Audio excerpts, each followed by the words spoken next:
paz do Senhor, meus irmãos. Estamos aqui começando mais uma aula da classe Abraão Digital.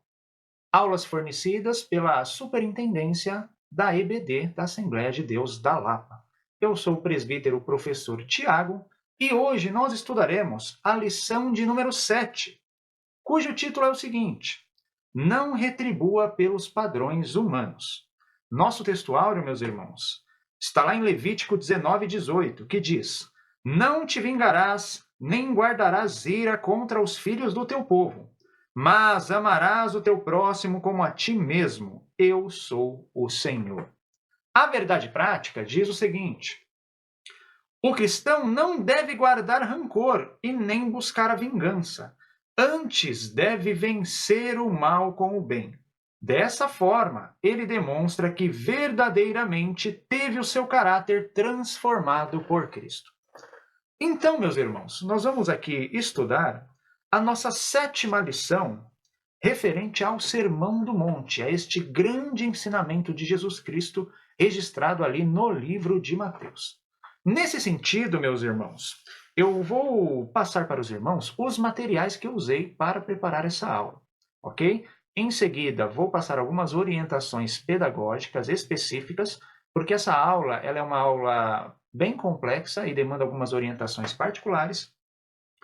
E, por fim, estaremos aí tomando maior tempo da aula para tratar dos conceitos principais e as ideias que os professores não podem deixar de dominar e de transmitir aos seus alunos. Tudo bem, meus irmãos? Vamos lá, então, meus irmãos. Para preparar esta aula, além da lição, que é o nosso texto base, eu utilizei algumas bíblias de estudo. Quais são, meus irmãos? Em primeiro lugar, e como base, meus irmãos, eu tenho algumas bíblias de estudo, mas ao longo do tempo, eu tenho uma que eu considero que seja a melhor bíblia de estudo para nós estudarmos para a escola dominical. Por quê? Por causa dos seus estudos e das suas referências, ok? Então, bíblias com muitas referências são bíblias autoexplicativas. Eu já mencionei ela e a Bíblia de Estudo de Genebra, irmãos. A minha está meio um pouquinho gasta, mas é uma Bíblia maravilhosa, excelente, que te encaminha para vários textos, assim te dando uma visão bíblica mais ampla. Em segundo lugar, meus irmãos, eu tomei a liberdade de utilizar a Bíblia de Estudo Herança Reformada. É uma Bíblia de estudo também excelente, comentada pelo teólogo puritano, estudioso dos puritanos, Joel Bick, que tem comentários muito pertinentes a respeito da vida cristã, ok? Para complementar os estudos, irmãos, eu usei essas duas Bíblias como base e usei também mais outras duas Bíblias. Uma é a Bíblia de Estudo do Discípulo, uma Bíblia de Teologia Sistemática, que está aqui atrás de mim. E usei também a Bíblia Nova Almeida Atualizada, Bíblia de Estudo, que é uma versão em português da ESV Study Bible, ok? Uma Bíblia também com muitos recursos. Além disso, meus irmãos, eu usei como material de suporte dois textos muito importantes. Um é o Manual Bíblico de Harley, que os irmãos já conhecem, né? Os irmãos sabem que eu sempre uso esse material, um material excelente, tá? O Manual Bíblico de Harley, o editor vai colocar aí, meus irmãos, a capa bonitinha. E para nós acharmos os conceitos teológicos, irmãos, existe uma ferramenta que eu acredito seja uma das ferramentas mais interessantes em língua portuguesa para nós trabalharmos ideias teológicas, conceitos teológicos, para nós termos clareza das ideias teológicas e passarmos para os nossos alunos, que é, meus irmãos, a Enciclopédia Histórico-Teológica da Igreja Cristã. Os irmãos estão vendo aqui, ó, da Edições Vida Nova, meus irmãos. Por fim, meus irmãos, mas não menos importante, para o uso dos termos gregos e definições em grego, eu utilizei o dicionário bíblico Strong, do grego e hebraico, e em relação ao Sermão do Monte, meus irmãos, existe um material muito rico que, penso eu, seja o melhor material sobre o Sermão do Monte em língua portuguesa, irmãos, que é o livro Estudos no Sermão do Monte, do pastor David Martin Lloyd Jones, meus irmãos. Aqui nós temos nada mais, nada menos que 60 sermões, 60 estudos sobre cada aspecto do Sermão do Monte, inclusive o aspecto que vamos estudar hoje. É um material excelente que eu recomendo fortemente aos irmãos. Muito bem, meus irmãos, essas ressalvas feitas, vamos para a nossa aula em particular. Orientações pedagógicas, meus queridos. Eu acredito, meus irmãos, que nós temos que ter 3 diretrizes para organizarmos bem a nossa aula, para termos uma noção clara do nosso conteúdo e para conseguirmos transmitir, para conseguirmos expressar esse conteúdo de maneira satisfatória e compreensível, irmãos. Vamos lá, meus irmãos. A primeira diretriz é mais uma orientação.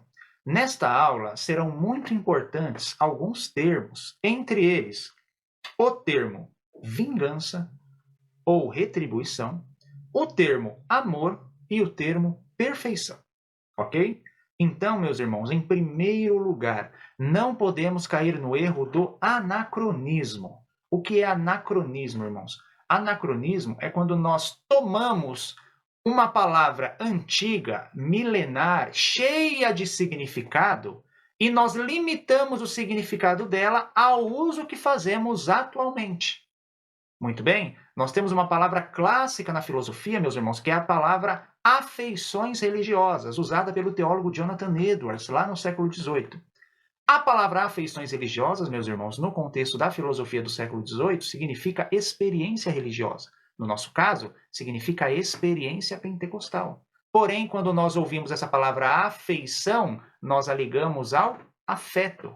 Então, quando nós lemos essa palavra num livro do século XVIII, nós entendemos afeto, mas o autor estava querendo dizer experiência. Nós cometemos o erro do anacronismo, que é aplicar conceitos contemporâneos a ideias ou a práticas antigos, milenares, que estão lá atrás no retrovisor da história, ok?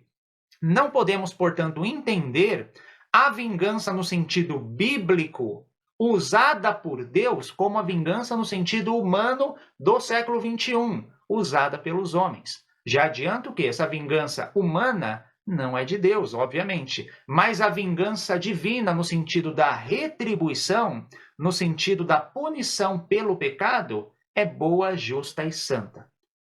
Outra coisa, meus irmãos, precisamos tomar muito cuidado e ter muito carinho em conceituar essas três palavras-chave, ok? E o terceiro ponto é exatamente conhecer profundamente o significado dessas palavras-chave.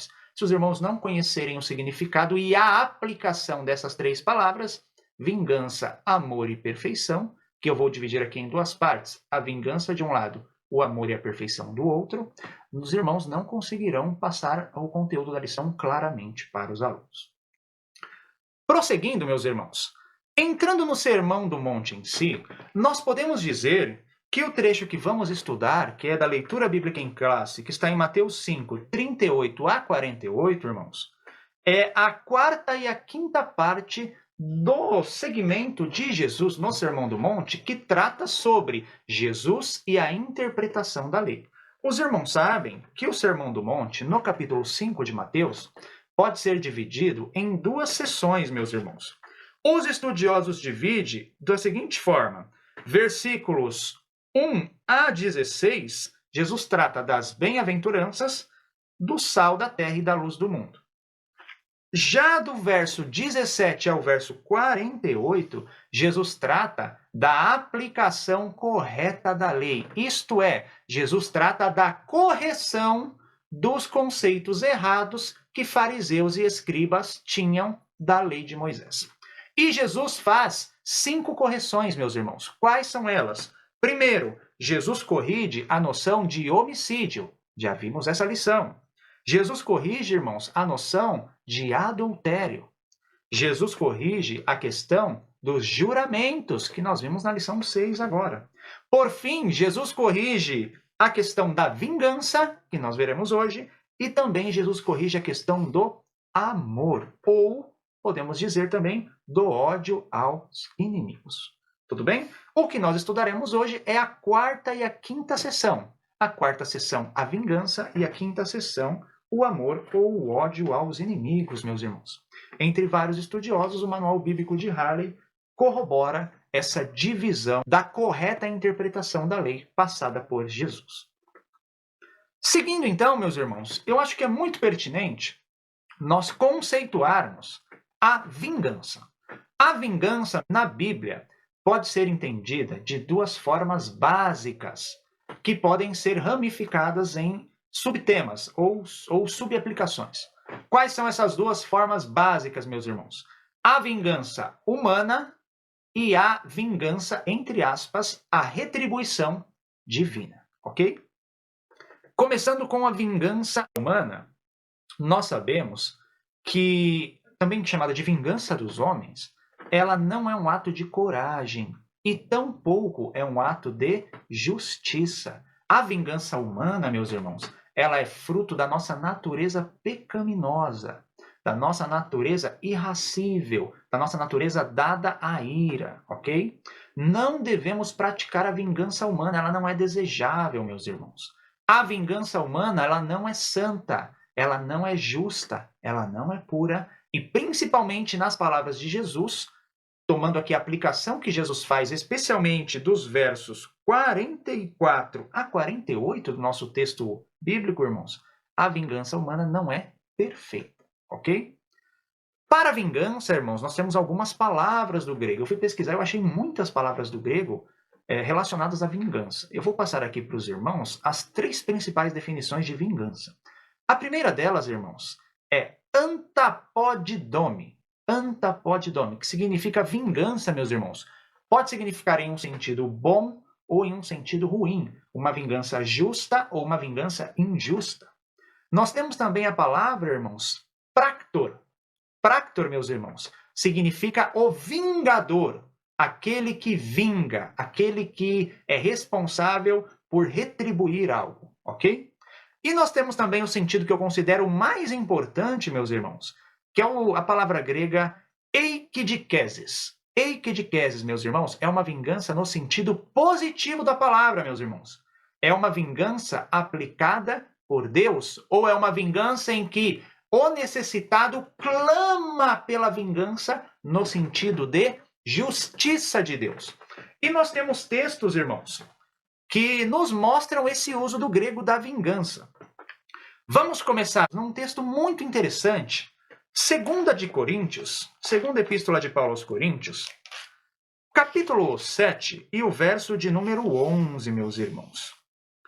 Que diz assim, Paulo ali elogiando a igreja de Corinto, ele vai dizer o seguinte: porque quanto ao cuidado não produziu isto mesmo em vós, segundo Deus fostes contristados.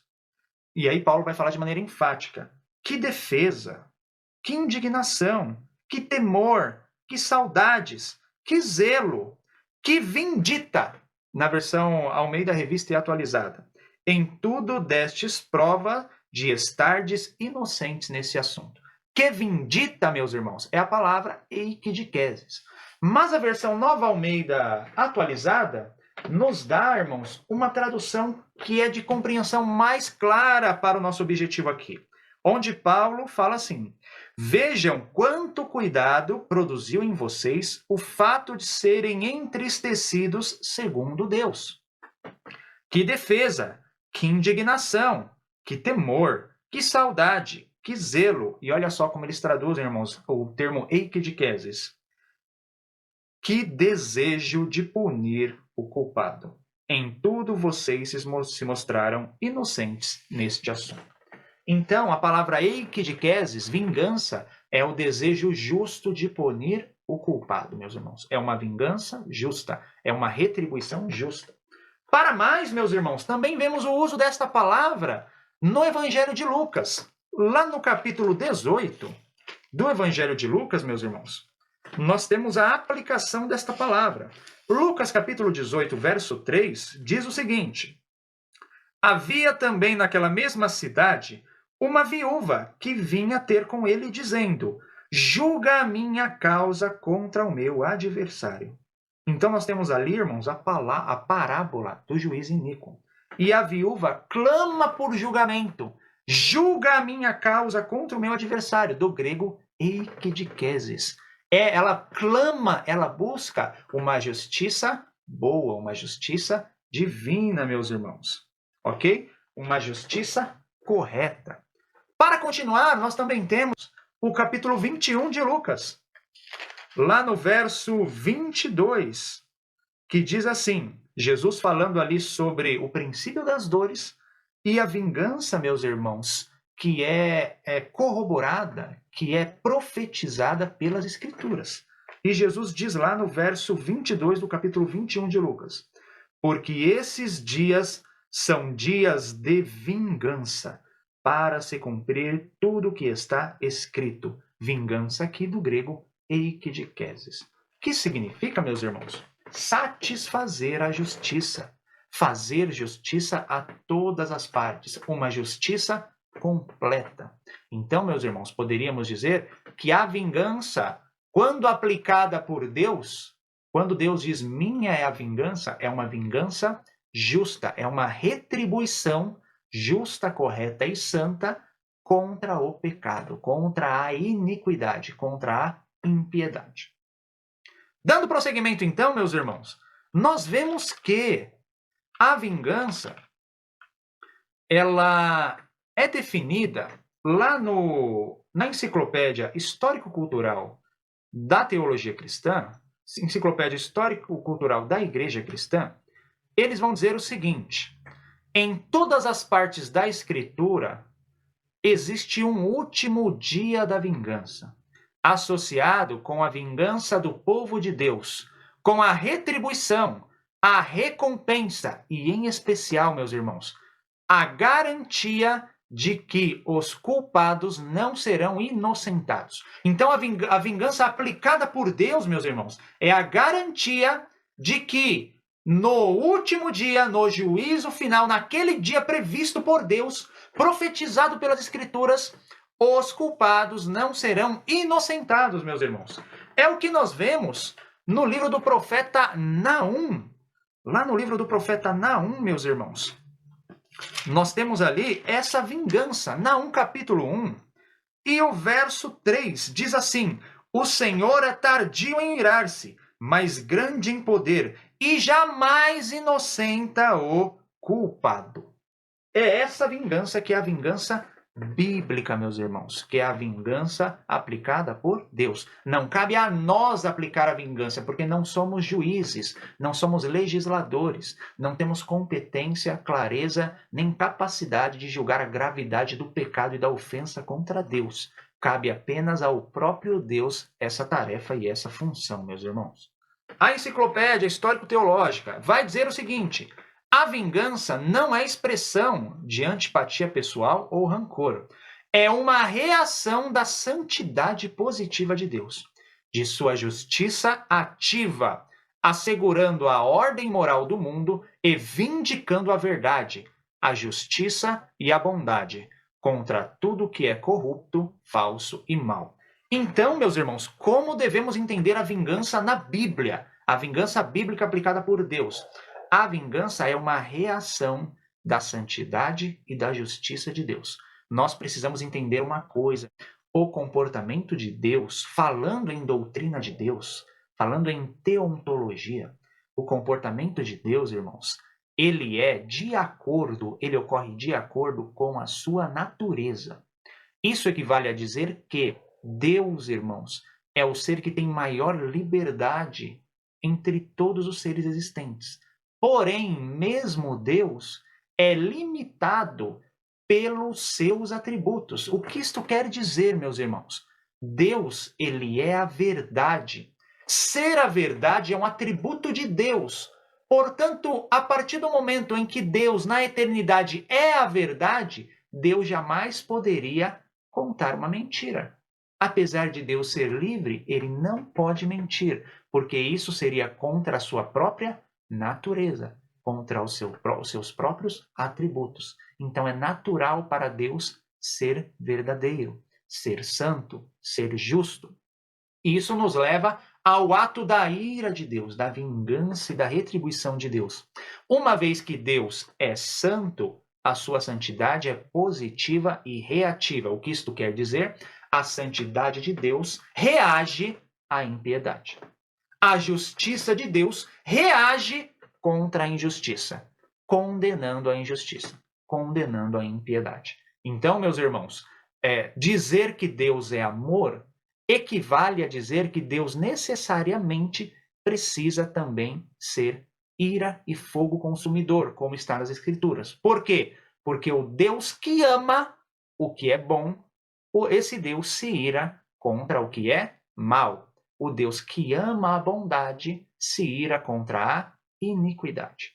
Tudo bem, meus irmãos? Isso é uma coisa difícil de passar para os alunos, ok? Mas eu acredito que os professores consigam entender claramente. Os atributos de Deus determinam, orientam, promovem a sua ação na criação. E essa ação nunca nega os seus atributos. De modo que Deus jamais agirá com injustiça, com mentira, com maldade, porque a sua natureza é verdadeira, justa e boa. Ok?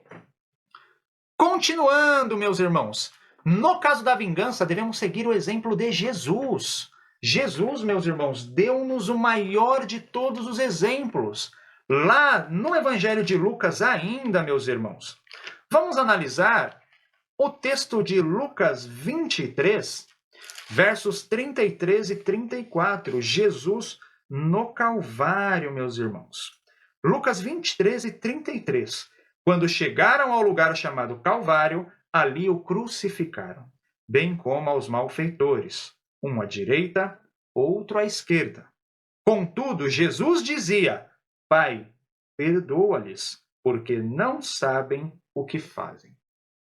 Então, meus irmãos, Jesus, o Cristo, o Santo, o Puro, o Perfeito, o homem íntegro, sem nenhuma mancha, nenhuma mácula, nenhum pecado, meus irmãos, ele mesmo rogou pela misericórdia de Deus. Ele mesmo não optou pela retribuição, pela vingança. Devemos seguir o exemplo de Jesus, meus irmãos.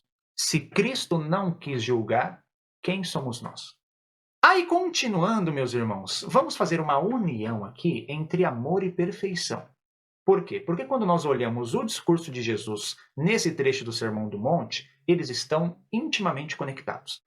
O amor, meus irmãos, ele deve ser manifesto nas ações concretas do crente. Nós vimos aqui Cristo na cruz, sendo injuriado, sendo humilhado, sendo assassinado, meus irmãos, e rogando para que Deus perdoasse os seus malfeitores. O amor do crente deve se expressar não apenas em palavras, mas em ações. E este amor é vinculado com a perfeição. Nós temos que tomar muito cuidado, meus irmãos, com as definições das palavras aqui. E aí nós chegamos na questão do anacronismo que eu mencionei antes, irmãos. Hoje, perfeição, meus irmãos, tem um significado básico de sem erros. O que é uma coisa perfeita? É uma coisa que não contém erros, ok? Mas, irmãos, o sentido do texto e o sentido da palavra perfeição lá na época do Novo Testamento, irmãos, não é esse. O sentido da palavra perfeição, irmãos, nesse texto em particular, está ligado muito mais à integridade. Então, ser perfeito, meus irmãos, está ligado a ser íntegro, ser reto, ser honesto, ok? Não significa literalmente algo sem nenhum erro. Então, quando Jesus diz, lá no verso 48, sede, pois, perfeitos, como é perfeito o vosso Pai que está nos céus. O que Jesus está dizendo? Deus é íntegro. Deus ama a todos, Deus derrama sua chuva sobre justos e injustos. Então vocês também têm que seguir este exemplo de amar justos e injustos, de oferecer, de doar o seu amor para pessoas boas e ruins.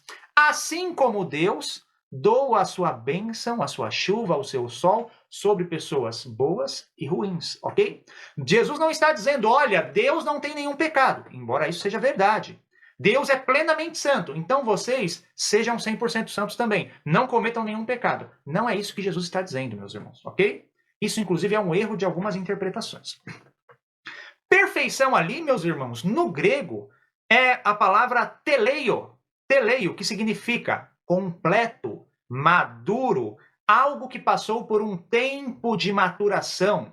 Então, se nós pegarmos esse texto, esse sermão de Jesus, essa parte, e aplicarmos a vida de santificação no crente, entenderemos que o crente perfeito não é aquele crente que não comete nenhum erro, que parou de pecar, mas é aquele crente que no processo de santificação está maduro, maturado. Podemos fazer uma ligação e uma aplicação com o fruto do Espírito. O crente perfeito é o crente que desenvolve, está desenvolvendo ou desenvolveu o fruto do Espírito. Então, meus irmãos, essa perfeição, ela é ligada ao amor, que no texto é o amor agapeu, que vem lá de ágape, que é um sentido de amor desinteressado, um amor persistente, um amor não egoísta. Isso é muito importante ficar claro para os alunos, meus irmãos. Por quê? Porque nós temos ainda, meus irmãos, visões dentro do movimento evangélico diferentes da perfeição, ok, meus irmãos? E nós devemos evitar a visão metodista wesleyana de perfeição, meus irmãos. Qual é? Que a perfeição cristã existe. A perfeição cristã plena, total e completa não existe, não é bíblica, meus irmãos. E não é defendida pela nossa igreja na nossa confissão de fé, ok? Então devemos evitar, meus irmãos. E aí, o nosso comentarista vai dizer o seguinte: buscar a perfeição, conforme ensinam as Escrituras, é buscar uma vida mais parecida com Jesus, em que a natureza humana é mortificada, nosso interior é fortalecido e assim podemos viver sem as amarras da prisão das obras da carne. Isto é, em nenhum momento nosso comentarista fala de santificação plena, em nenhum momento nosso comentarista fala de perfeição literal, completa, ok? Isso é um nível, um estágio que alcançaremos no processo chamado e conhecido como glorificação, quando estaremos com Deus no céu. E aí é interessante pensar, meus irmãos, dentro dessas definições, que Jesus ele utiliza, meus irmãos, um recurso chamado de quiasma, ok? Esse recurso se chama quiasma. É um recurso que Jesus utiliza no seu sermão e Mateus reproduz no seu texto. O que é o quiasma, meus irmãos?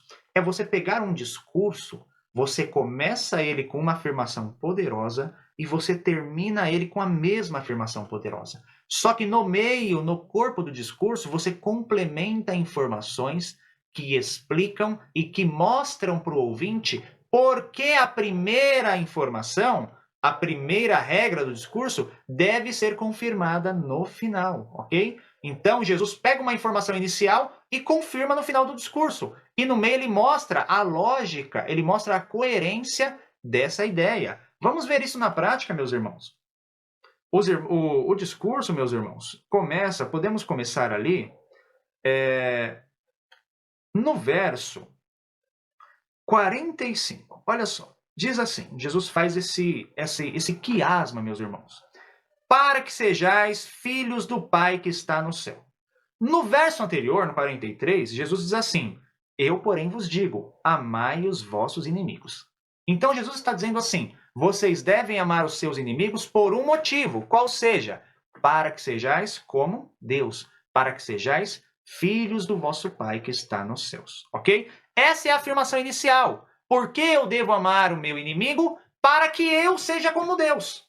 Então, qual é o motivo de eu, cristão, ser diferente do não cristão? Eu tenho um pai diferente. Esse pai diferente me forneceu uma educação, uma orientação, um ensinamento, uma doutrina diferente.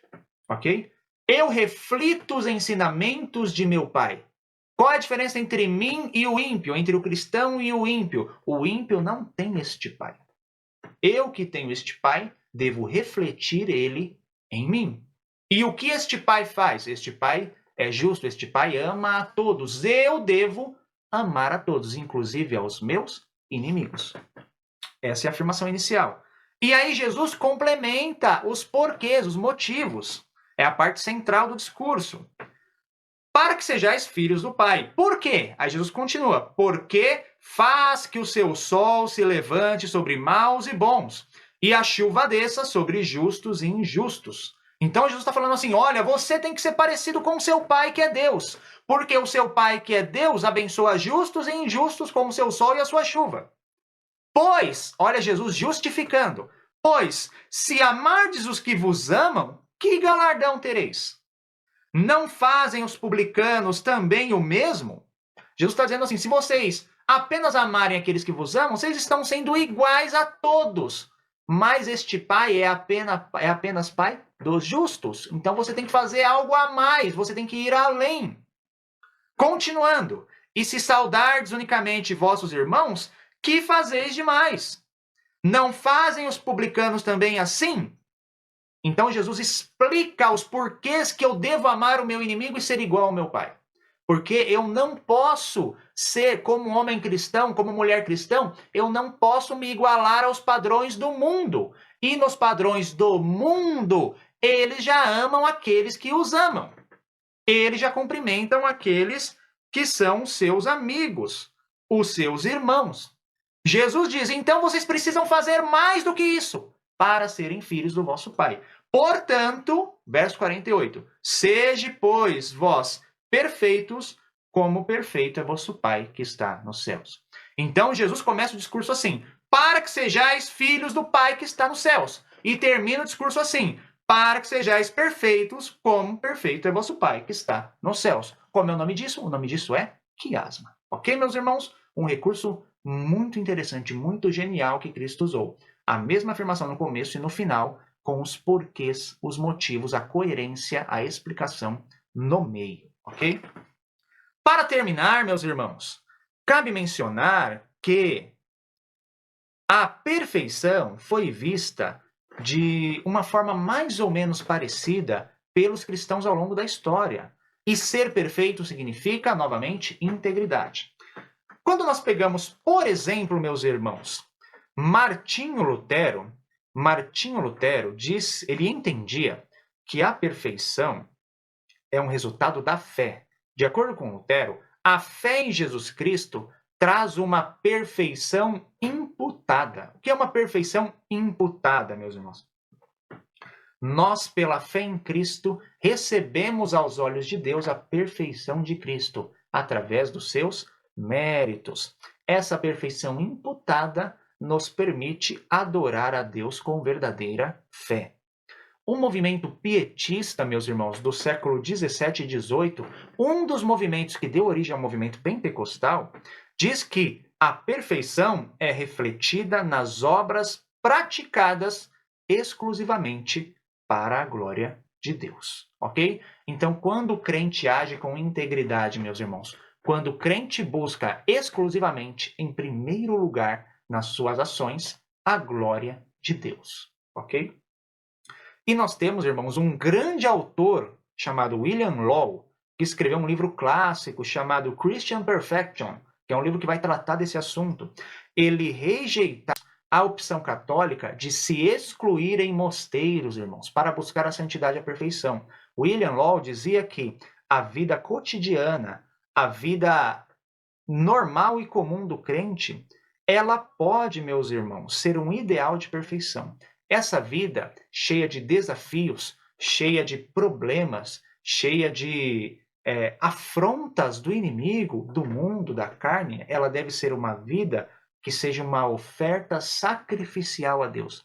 Então, meus irmãos, de acordo com William Law, qual é o melhor caminho para o crente buscar essa perfeição no sentido de integridade? Não se retirar do mundo, mas ser santo no mundo, ok? Manifestar a santidade e a imagem de Cristo dentro da sociedade. Meus irmãos, no mais, era isso, meus irmãos. Para ressaltar, devemos tomar muito cuidado com a ideia de perfeição plena dos metodistas, ok? De perfeição literal. E devemos enfatizar, meus irmãos, que o amor maduro, o amor agapau, o agapeu, de acolher, estar satisfeito, amar, o amor derramado em nossos corações, de acordo com Romanos 5:5, deve nos levar à perfeição dia a dia. Uma perfeição que significa integridade. Amém, meus irmãos? Deus abençoe os irmãos. Eu desejo a todos uma ótima aula e que Deus prospere a obra dele nas nossas mãos e abençoe a cada dia a nossa EBD. Fiquem